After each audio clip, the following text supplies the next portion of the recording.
All right, let's talk about changing track heights in Pro Tools. All right, guys, so I've made a whole bunch of videos here on YouTube, and I might have actually shown you guys a few different ways to change the actual track heights in Pro Tools a few times before. So some of this might be a little bit of review, but for example, you can go here on a track and click this little, it's like a little triangle icon here, and you can change the height this way for a given track. You can also hover between where two tracks meet here at the head of the track if you're in the edit window, right? Like I am right now. And you can just click and drag to change track heights. There's like a few different ways to actually change track heights, right? So you might be familiar with some of these ways that we change track heights in Pro Tools, and there are a few other ways too, right? So if I hold Shift and click to select a range of tracks, right? Or I can also hold Command to get a track that's not right next to the ones that I'm clicking on. And then I hold Option and Shift, so it's affecting all of these tracks that I have highlighted. I can change track height, right? And so that's changing all of them, all of the ones that I have selected, right? So things like that you might already be familiar with. I figured I would just cover those really quickly. But what I wanted to actually show you guys today is a shortcut to change all track heights at once. So a lot of times when we're mixing, we get to like a certain phase in the mix where you might want everything super skinny, so you can kind of look at the whole thing on a more macro level. Or, maybe you just like having all the tracks at the same height. Maybe you just did some really detailed work on a track, and so you like blew it up and you changed different track heights so that they're all kind of different, and now you want it in a more uniform view.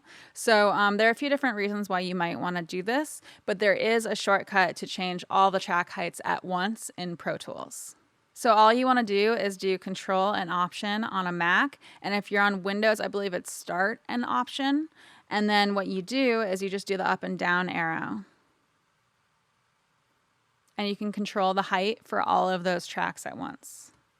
So I might make them all tiny and now do like a more macro level work or listen. I don't know, whatever you want to call it. But yeah, that's it.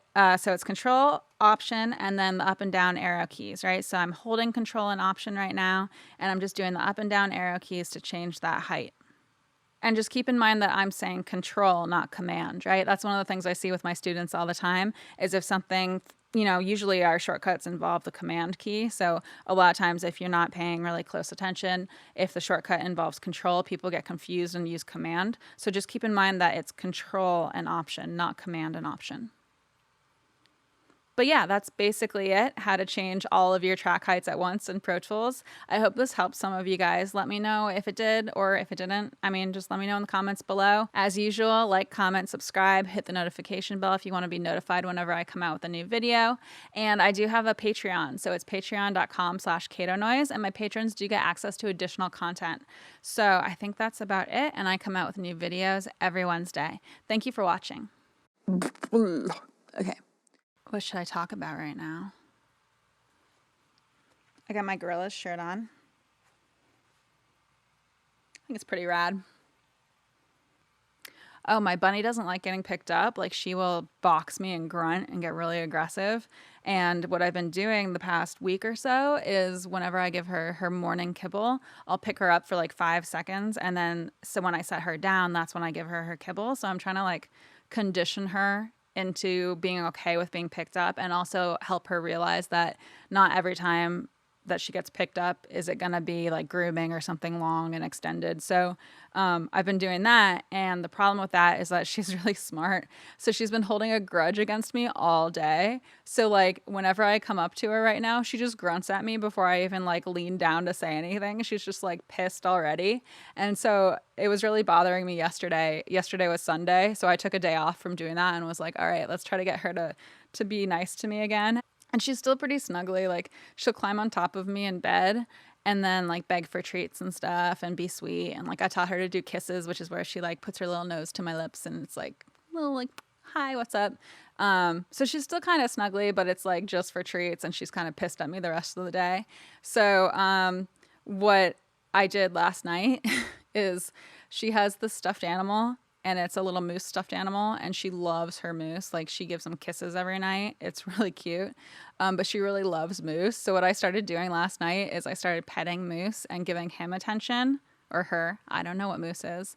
So I started petting Moose, and then she came over and got jealous and started demanding pets from me. And so that's one of my new things, is I realized I can make my bunny jealous using her stuffed animal. And I might keep using that so that she doesn't hold a grudge for this picking her up thing. But yeah, that's my new thing that no one asked to know about.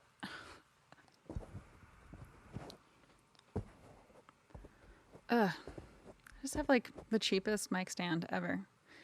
My mic stand is super cheap and it just... Okay.